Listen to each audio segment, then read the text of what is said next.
Buenas tardes, doctor. Buenas tardes, compañeros. Somos el grupo B y vamos a hablar acerca de los trastornos de la personalidad. Los integrantes de este grupo son Emily Rojas, Samuel Sancán, María José Robalino, Valeria Martínez y Melina Franco. Para empezar, vamos a hablar acerca de los trastornos de la personalidad. La personalidad se concibe actualmente como un patrón complejo de características psicológicas profundamente arraigadas que son en su mayor parte inconscientes y difíciles de cambiar, y se expresan automáticamente en casi todas las áreas del funcionamiento del individuo. Estos rasgos intrínsecos y generales surgen de una complicada matriz de determinantes biológicas y también de aprendizaje, y en última instancia comprenden el patrón identificatorio e idiosincrático. En cuanto al temperamento, este es considerado como la materia prima biológica desde el cual la personalidad se va a formar, el sustrato biológico del que emerge la personalidad en sí, reflejo de todo lo que se tiene que ver con lo constitucional y también relacionado con lo heredado de percibir, sentir, pensar, afrontar y comportarse de un individuo. Por lo tanto, la personalidad en sí está constituida por una serie de características psicológicas a las que podemos llamar rasgos. Los rasgos, o bueno, un rasgo es una característica duradera, un atributo estable de la personalidad, conductas habituales, pensamientos, emociones y comportamientos con consistencia y también estabilidad. Una tendencia a comportarse de la misma manera en situaciones diferentes, lo que va a originar una conducta consistente. Estos rasgos van a surgir de una compleja matriz biopsicosociocultural, es decir, que cuando hablamos de la personalidad deberemos considerar aspectos biológicos y aspectos adquiridos, psicológicos, familiares, sociales y culturales. Así es que clásicamente en la personalidad se va a distinguir lo que conocemos como el temperamento. El temperamento es considerada como la materia prima biológica desde el cual la personalidad se va a formar. En cambio, el carácter va a ser el término que va a derivar del vocablo gravar, que se va a utilizar originalmente para poder referirse a las características distintivas de la persona y también como por decir una marca, que con el tiempo va a ir evolucionando con dos significados distintos. El primero, que es el usado por los teóricos psicodinámicos, que utilizando la terminología estructura de carácter y trastornos de carácter se van a referir a las características del comportamiento y del pensamiento que están muy arraigadas y se van a mostrar relativamente imperturbables a lo largo de la vida. El otro, como la adherencia de la persona a los valores y costumbres de la sociedad en que vive, como reflejo de numerosas y diversas influencias ambientales. En sí, no es posible tener una división estricta entre la normalidad y la patología, a pesar que el concepto de normalidad es complejo, debido a que va a depender de los criterios considerados para el mismo, y que siempre están fuertemente influenciados por variables socioculturales que van a variar según el lugar y la época. Es pertinente distinguir entre las características de una personalidad saludable o normal de aquella que no es saludable y con características de un trastorno. Vamos a tener aquí el siguiente cuadro donde vamos a poder ver las características de una personalidad saludable. Como primer punto tenemos que muestra una capacidad para relacionarse con su entorno de una manera flexible y también adaptable. Las percepciones de sí mismo y de su entorno son realistas y constructivas, y los patrones de conducta predominantes pueden ser considerados como promotores de la salud. En cambio, unas características de personalidad no saludable tenemos, se relaciona con su entorno de una manera inflexible y con conductas desadaptativas. Las percepciones de sí mismo y del entorno son poco realistas y también autofrustrantes, y los patrones de conducta predominantes tienen efectos perniciosos para la salud. En sí, hay un manual conocido como DSM-IBTR que va a definir a un trastorno de la personalidad como un patrón permanente e inflexible de experiencia interna y de comportamiento que se aparta acusadamente de las expectativas de la cultura del sujeto. Tiene su inicio generalmente en la adolescencia o a principio de la edad adulta y es estable a lo largo del tiempo y comporta malestar o perjuicios para el sujeto. Este patrón debe manifestarse por lo menos en dos de las siguientes áreas: en la cognitiva, en la afectiva, en el funcionamiento interpersonal y en el control de impulsos. Aquí también vamos a ver lo que son los factores etiológicos. Estos factores etiológicos vamos a numerarlos como los biológicos, el de las hormonas, el de los neurotransmisores y el de la electrofisiología. Los factores biológicos, aquí los trastornos de la personalidad equizoide y equizotípico son más frecuentes entre los familiares biológicos de las personas con esquizofrenia que entre los grupos de controles. En cuanto a las hormonas, las personas que presentan rasgos de impulsividad tienen niveles elevados de, por ejemplo, testosterona, estradiol y también progesterona. En cuanto a los neurotransmisores, los niveles altos de las endorfinas endógenas pueden estar relacionadas con personas que tengan un temperamento apático, que sean indiferentes o también con cierta anestesia emocional. Que tengan síntomas psicóticos que se ven, por ejemplo, en la esquizofrenia, y estos se vinculan con la hiperdopaminergia, principalmente subcortical, mientras que en los síntomas negativos serían la resultante de la hipodopaminergia frontal. En cuanto a la electrofisiología, en algunas personas, especialmente las antisociales y las que tienen como un límite en su carácter, se han observado bastantes cambios en lo que son en su actividad cognitiva y también de ondas lentas. Gracias.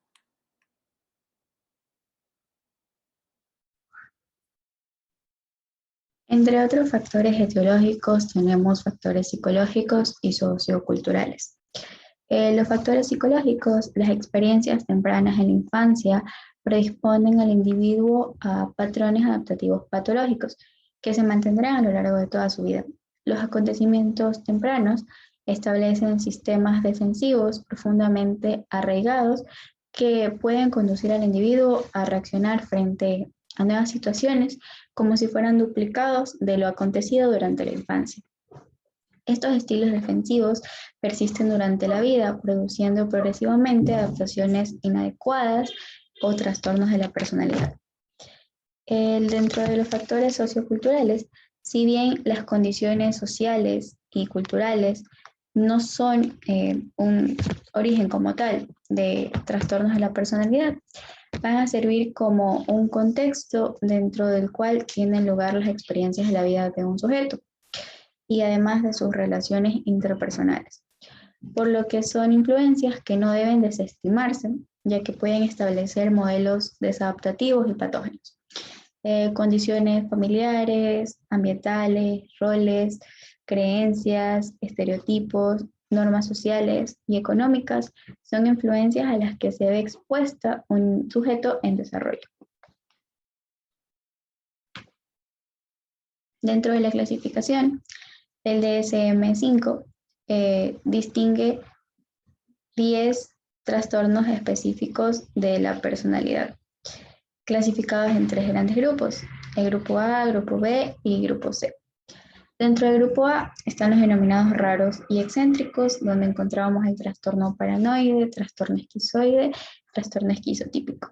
En el grupo B se encuentran los conocidos dramáticos, emotivos e inestables, donde se encuentra el trastorno antisocial de la personalidad, el trastorno histriónico de la personalidad y el trastorno narcisista. Dentro del grupo C encontramos a los denominados temerosos y ansiosos, dentro del cual están el trastorno por evitación de la personalidad, el trastorno por dependencia de la personalidad y el trastorno obsesivo compulsivo. El grupo A, que son los denominados sujetos raros y excéntricos, dentro de estos tenemos el trastorno paranoide de la personalidad. Este pertenece al grupo de las personalidades con un déficit estructural de patrón suspicaz. Este trastorno tiene un patrón de desconfianza y de suspicacia general, donde las intenciones de los demás son interpretadas como maliciosas y siempre malintencionadas. Para el paranoide, el mundo es un lugar malévolo, decidido a herirlo, desconfía de los demás y sospecha siempre. Sus dificultades para relacionarse de una manera realista con los demás es carente de tanto de flexibilidad y de sintonía afectiva, lo que siempre le lleva a estar preocupado por la lealtad y fidelidad de los demás. Además de que busca en sus conductas significados y motivos escondidos.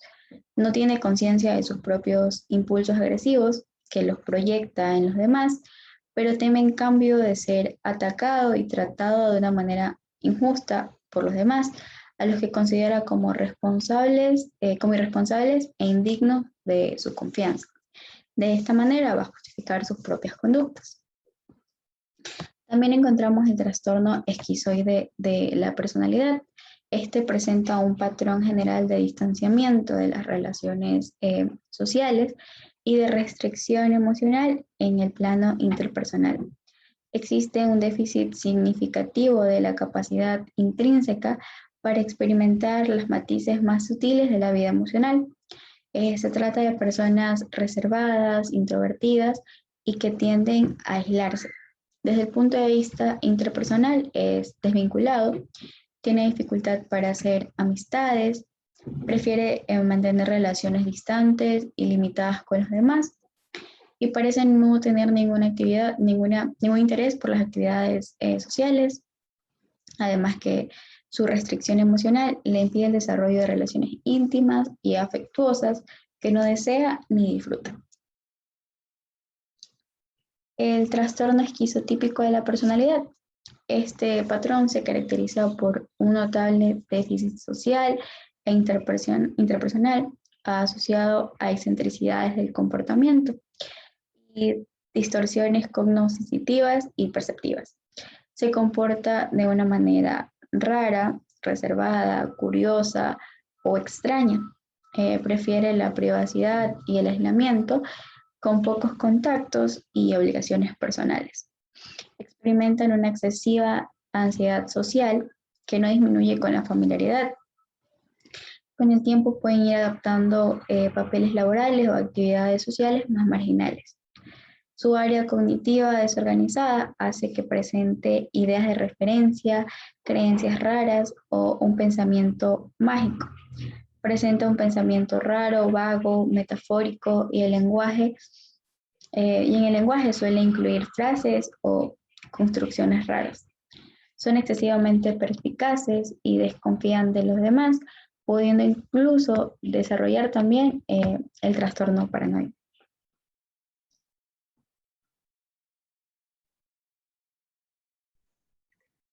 Buenas tardes, doctor. Buenas tardes, compañeros. Mi nombre es Emily Rojas y voy a hablar de los sujetos inmaduros, dramáticos, emotivos e inestables.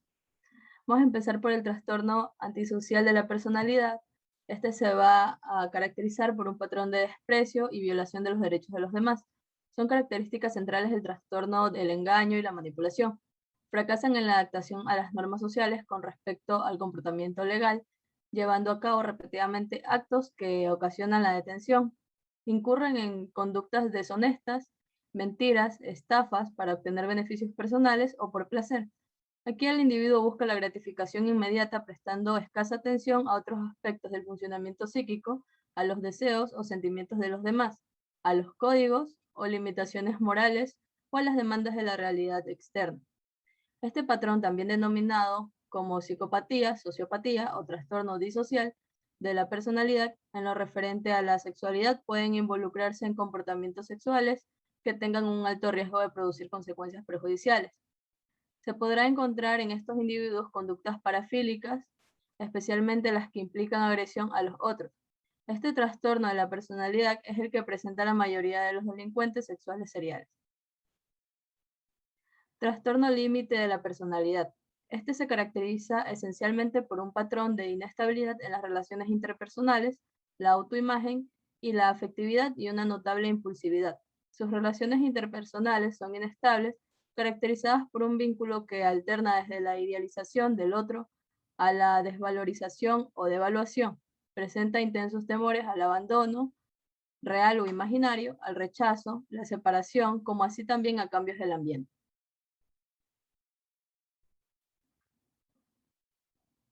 Trastorno histórico de la personalidad. Este se caracteriza principalmente por una emotividad generalizada y excesiva, con un comportamiento de búsqueda de atención, debido a la intensa necesidad de afecto y trastorno histriónico de la personalidad. Atención recurre a numerosas maniobras para obtenerlas, sintiéndose incómodos cuando no logran ser el centro de atención, por lo que éste va a desarrollar una aguda sensibilidad a los estados de ánimo y a los pensamientos de las personas a quienes desean agradar. Su manera de relacionarse con los demás es cordial, servicial y divertida, y considera sus relaciones más íntimas de lo que son en realidad. Y por último, el trastorno narcisista de la personalidad. El narcisista hace ostentación de sus logros, los exagera, como así también sus capacidades, y luchan por destacar y ser más influyente, fuerte, atractivo e importante que los demás. Basa su autoestima en una presunción ciega y superficial de valía y superioridad personal. Cree que es una persona de mérito especial, único, que merece y hasta exige una gran admiración y un trato especial. Tiene un comportamiento arrogante y se siente por encima de las normas de convivencia y las califica de superficiales o inaplicables a sí mismo. En sus relaciones interpersonales carece de empatía, cree merecer y espera favores especiales y utiliza a los otros para fortalecer el sí mismo, satisfacer sus deseos, sin importarle ni reconocer el derecho, los sentimientos y necesidades de los demás, por lo que presenta un vínculo interpersonal explotado. Gracias.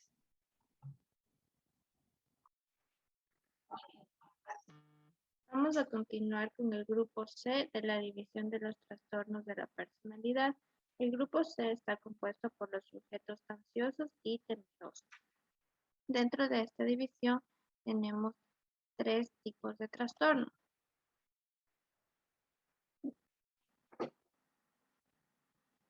El trastorno de la personalidad por evitación. Este se caracteriza por un patrón de general de inhibición social, de sentimientos de incapacidad e hipersensibilidad a lo que es la evaluación negativa de los demás. También la persona con un trastorno de personalidad por evitación, esta es hipersensible y también hiperactiva a los estímulos sociales. Tienen sentimientos y comportamientos de los demás, en especial que pueden sugerir al rechazo o a la humillación. Presentan también una extrema ansiedad que invade sus pensamientos e interfiere en el comportamiento, los cuales le van a dificultar los objetivos placenteros y también potenciales en la vida. Esto les va a llevar a distanciarse de los demás con un mecanismo de protección contra el sufrimiento psíquico que los anticipa. El trastorno de la personalidad por dependencia. Este trastorno se caracteriza por un patrón de sumisión y adhesión con temores de separación.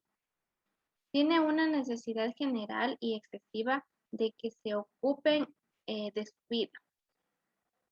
O sea, que lleva a un comportamiento sumiso con temores a la separación y evita las responsabilidades adultas buscando ayuda y guía en los demás, evitando la autodeterminación. Estas personas que sufren este tipo de trastorno necesitan de un consejo y una aprobación de los demás para así poder ellos tomar sus propias decisiones, y necesitan que se hagan cargo de sus responsabilidades. Este tipo de trastorno se subordina a una figura mucho más fuerte que le va a proporcionar un cuidado sin el cual se siente solo o indefenso. El trastorno obsesivo compulsivo de la personalidad. En este trastorno, el sujeto se va a sentir preocupado por el orden, mantiene una vida muy regulada, muy estructurada y estrictamente organizada. Aquí va a mantener una preocupación por los detalles, los horarios, las listas y las normas. Su preocupación también va a ser por el perfeccionismo, que este interfiere en la toma de decisiones y en la finalización de las tareas. Un individuo que tiene este tipo de trastorno nunca está relajado, siempre está tenso con un aspecto solemne. También va a reprimir los sentimientos cálidos y mantiene sus emociones bajo control. Por lo general se relaciona interpersonalmente de una manera muy respetuosa y prefiere las relaciones personales formales, correctas y distantes, con un marco de acatamiento de las reglas y los métodos ya establecidos, especialmente con sus subordinados. Este tipo de persona es escrupulosa, muestra una rigidez y una marcada terquedad en los temas de moral y ética. Dentro de los criterios diagnósticos de los trastornos de la personalidad, basándonos en el DSM-5, los criterios diagnósticos generales para un trastorno de la personalidad van a ser, primero, un patrón permanente de experiencia interna y de un comportamiento que se aparta acusadamente de las expectativas de la cultura del sujeto. Este patrón se manifiesta en dos o más de estas áreas. Cognición, que un ejemplo son las formas de percibir e interpretarse a uno mismo, a los demás y a los acontecimientos. La afectividad,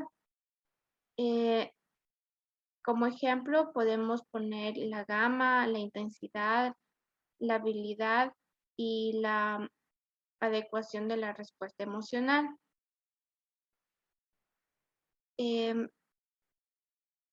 Otro patrón puede ser la actividad interpersonal y también el control de impulsos. Otro criterio para el diagnóstico es que este patrón es persistente, o sea, es un patrón persistente que es inflexible y se extiende a una amplia gama de situaciones personales y sociales. También que tenemos que este patrón provoca un malestar clínicamente significativo o un deterioro social, laboral o de otras áreas importantes en la actividad del individuo.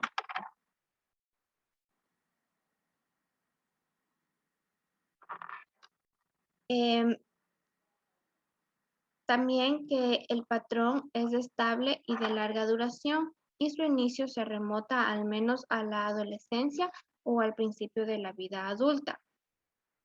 Otro criterio importante para el diagnóstico es que este patrón no es atribuible a una manifestación o a una consecuencia de otro trastorno mental. También que no es debido a los efectos fisiológicos directos de una sustancia, como por ejemplo una droga, un medicamento, ni a una enfermedad médica, como es el caso de un traumatismo craneal.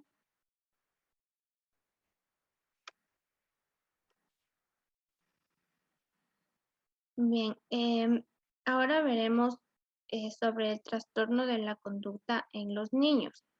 Los trastornos del comportamiento en los niños son el trastorno negativista desafiante y el trastorno disocial.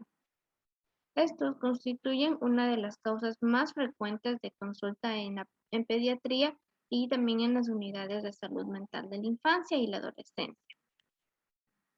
Los síntomas principales abarcan un espectro de conductas relacionadas con el desafío a personas de autoridad, oposicionismo a las normas, irritabilidad, enfados frecuentes que pueden llegar a producir agresiones a personas, también destrucción de objetos y propiedades, en caso de los adolescentes robos o incumplimientos graves de normas sociales.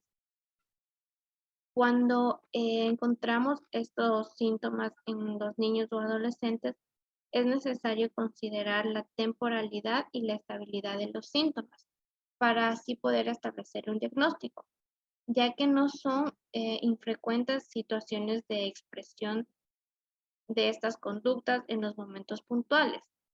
Generalmente es cómo reaccionan a un proceso de adaptación. En estudios previos se indica una prevalencia global de entre el 3 y el 7% de estos niños. Estas cifras implican también una elevada probabilidad de que en una consulta pediátrica de atención primaria, 1 de cada 15 pacientes presenten un trastorno de conducta. La prevalencia es mayor en estratos socioeconómicos más desfavorecidos, aunque en los últimos años la diferencia con otros estratos tiende a igualarse. En cuanto a la etiopatogenia, no existe una única causa para la aparición de los trastornos de comportamiento en los niños. Habitualmente se debe a una suma de factores temperamentales y genéticos, y también a variables sociofamiliares y del entorno. Probablemente la etiopatogenia va a depender de la interacción entre los múltiples variables que se potencian o se modulan, como por ejemplo son el sexo, los factores temperamentales y la genética. Muchas gracias.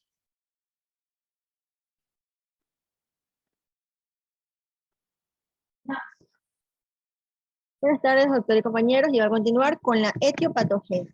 Dentro de esto vamos a ver que no existe una única causa para el desarrollo de los trastornos de conducta, sino que este probablemente depende de la interacción entre múltiples variables, los cuales se van a potenciar y modular entre sí. Vamos a tener entre estas variables el sexo, los factores temperamentales y la genética.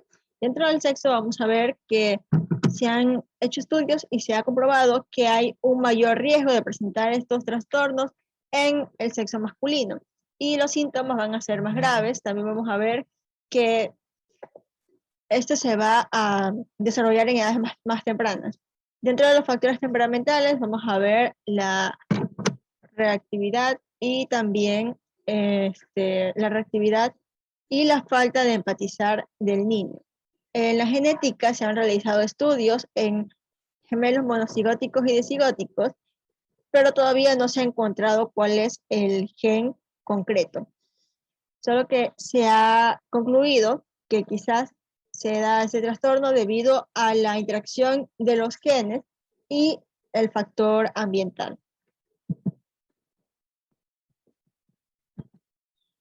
En lo que son los síntomas, vamos a ver que en el trastorno negativista desafiante, el niño va a presentar una actitud desafiante, también va a presentar venganza y enfado con irritabilidad. Estos síntomas probablemente duren de 6 meses, no menos de 6 meses, y este puede incluir también una pérdida de calma, enfados, discusiones con figuras de autoridad como son los padres y los profesores. Vamos a ver que los síntomas son muy significativos y estos van a producir malestar en la persona o las personas que los rodean a estos individuos. En el trastorno disocial vamos a ver que existe una violación y vulneración de los derechos de las otras personas. Aquí vamos a ver comportamientos que son inmanejables por las personas cercanas al individuo y esto va a provocar un deterioro progresivo y significativo en el ámbito personal, interpersonal, relacional y laboral. En cuanto al diagnóstico, vamos a ver que el diagnóstico se basa plenamente en la clínica, pero también vamos a poder apoyarnos en los test y cuestionarios. Vamos a ver que no existen pruebas complementarias que permitan establecer el diagnóstico y es necesario que los síntomas cumplan criterios que se han establecido en el Manual Diagnóstico y Estadístico de los Trastornos Mentales. Dentro del tratamiento vamos a ver que los psicofármacos se han utilizado en trastornos del comportamiento graves. También vamos a ver que se utilizan cuando la respuesta terapéutica a la psicoterapia es escasa y no se conoce el mecanismo exacto por el cual el tratamiento farmacológico es útil en niños y adolescentes con estos trastornos del comportamiento. Las primeras experiencias en la utilización de estos fármacos se dio en los años 50 y luego se publicó en los años 90. Y los fármacos que se utilizaron principalmente fueron los neurolépticos típicos en pacientes con retraso mental. La primera revisión se publicó hasta los años 90 y esto se traduce en dificultades en esta área. Vamos a ver que los psicofármacos que han mostrado mayor efectividad son los neurolépticos, psicoestimulantes, atomoxetina y los antiepilépticos. Los neurolépticos atípicos a dosis bajas pueden disminuir el oposicionismo, también las conductas desafiantes, la sintomatología disocial. El más estudiado en niños es la risperidona, aunque también se utiliza la quetiapina, olanzapina o el aripiprazol. Con respecto a la risperidona, vamos a ver que no existe una dosis óptima, pero se recomienda que en niños menores de 6 años se administre 0.5 miligramos al día, dividido en 2 tomas, en la mañana y en la noche. En niños mayores de 6 años, la dosis puede llegar de 2 a 3 miligramos al día, y en adolescentes de 5 a 6 miligramos al día. Los efectos secundarios van a ser leves y van a ser tolerables, como es la sedación y el incremento de peso. Los psicoestimulantes como el metilfenidato o el dismesilato también son útiles en la regulación de la impulsividad. Estos van a favorecer el control inhibitorio y la autorregulación del comportamiento. Vamos a ver que la atomoxetina actúa de la misma manera que los psicoestimulantes, pero su efectividad está menos demostrada en los trastornos del comportamiento. Los antiepilépticos se han utilizado para regular las oscilaciones en el estado de ánimo y pueden acompañarse de irritabilidad, también para controlar las conductas impulsivas. Los resultados de su efectividad son contradictorios, aunque el fármaco con una mayor efectividad es el divalproato.